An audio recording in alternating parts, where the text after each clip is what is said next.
Hello viewers, hope you are all well. Before I begin, I would advise all my viewers to check links of valuable resources related to CSCP exam in the description box of my video. Question number 1. A production strategy which has the same output each month is called A.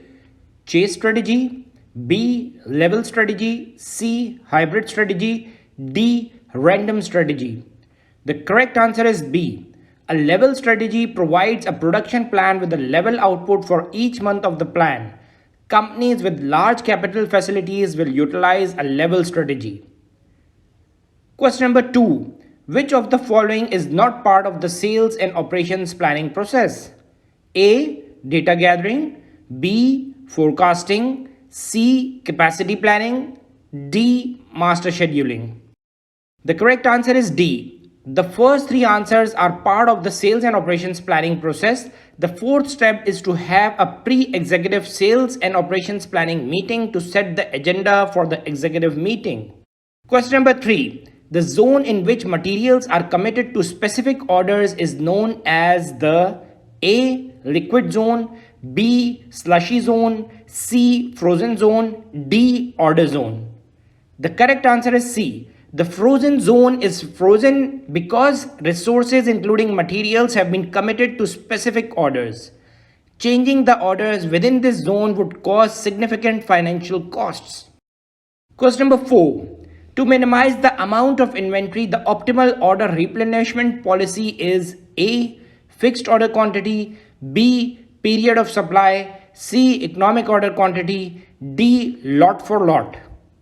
The correct answer is D. Lot for lot replenishment will only plan orders based on the amount needed. This will generally minimize the inventory. Question number 5. A company's manufacturing operation is geared to delay the final assembly of the product until the customer specifies the final product. This is called A. Universality, B. Mass customization, C. Modular design, D. Component commonality. The correct answer is B. Mass customization involves setting up your operation so the customer can specify unique products but with the efficiency of mass production. An example of this would be Subway. Mass customization usually involves modular design and component commonality. Question number 6. A rough cut capacity plan checks A. Capacity at each work center, B. Capacity at critical work centers, C. Capacity forecasted, D. Capacity at rated levels. The correct answer is B. Rough cut capacity plans check capacity at critical work centers to ensure the plan is feasible. If the plan is over capacity at the critical work centers, often the bottleneck work centers, then it must go back to the sales and operations planning group for the modification. Question number 7. The frequent replanning in the MRP system is known as A. System inflexibility, B. System tension, C. System alteration, D. System nervousness. The correct answer is D. System nervousness occurs when changes are recommended by the MRP system and changes get made. The next day, the system recommends that the plan go back to the way it was the day before. This causes planners and buyers to change their plans too frequently. This can be reduced by using buffers. If the change is less than 3 days, don't recommend the change, or to establish different time fence parameters. Question number 8. The objective of DRP, Distribution Resource Planning System, is to A. Minimize distribution lead time, B. Reduce delivery costs, C. Reduce nervousness in the supply chain, D. Resupply the distribution network with minimal inventory. The correct answer is D. A DRP system allows suppliers to push inventory to the distribution centers as it is needed. This process ensures that the right inventory is at the right place when it's needed. Question number 9. Available time into utilization into efficiency is which of the following? A. Proposed capacity, B. Prorated capacity, C. Available capacity, D. Optimal capacity. The correct answer is C. Available capacity is the capacity available with efficiency and utilization are accounted for against available time.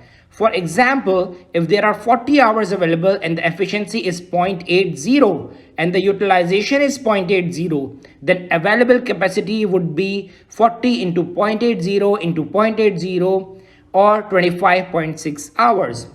It is very important to use the available capacity when calculating the demand versus the capacity to produce. Question number 10. A supply-demand strategy in which inventory is produced and held awaiting an order is called an A. Assemble-to-order strategy, B. Make-to-order strategy, C. Make-to-stock strategy, D. Engineer-to-order strategy. The correct answer is C. A make-to-stock strategy produces inventory to await an order. Many firms ship from stock to satisfy orders because the marketplace will not wait. Consumer products companies generally ship from stock. Question number 11. In a make-to-stock environment, the MPS focuses on scheduling A. Raw materials, B. Work in process, C. Finished goods, D. Design output. The correct answer is C. In make-to-stock companies, orders are shipped from finished goods and the MPS is focused on scheduling the finished goods. Question number 12. A disk drive for a computer would be A. Independent demand, B. Dependent demand, C. Both independent and dependent demand, D. Forecasted demand. The correct answer is C. A disk drive would be dependent demand based on the finished computers sold. It would also have an independent demand for repair or upgrade service. In this example, the disk drive would be both independent and dependent demand. Question number 13. One of the drawbacks of using a pull system in the supply chain is A. Supply and demand may not be balanced, B. Retailer information may cause errors in planning, C. Orders will likely be increased as they move throughout the supply chain, D. Logistics costs are not considered. The correct answer is C. The downside to a pull system is that because each partner in the supply chain will pull product through independently, there will be a tendency to increase the orders to ensure enough supply to cover fluctuations in demand. This will cause the bullwhip effect to occur and the lower levels of the supply chain will have much higher demand pulling their inventory. Question number 14. Too much capacity can result in A. Stockouts, B. Higher logistics costs, C. Excess inventory, D. Tight warehouse space. The correct answer is C. When supply exceeds demand, there is a tendency to continue to produce, which leads to excess inventory. Question number 15. There are always constraints in production flow. Production will only flow as fast as the constraint point.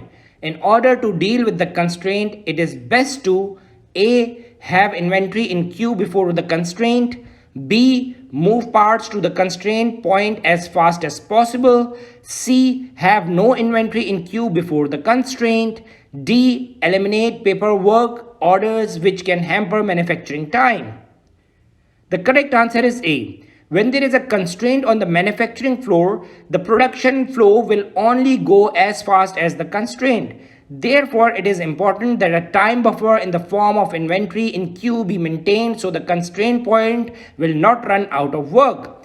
If it does, the whole production flow will slow and output will be reduced. Viewers, if you find value in this video, please consider subscribing to my channel and pressing the bell icon. Thank you.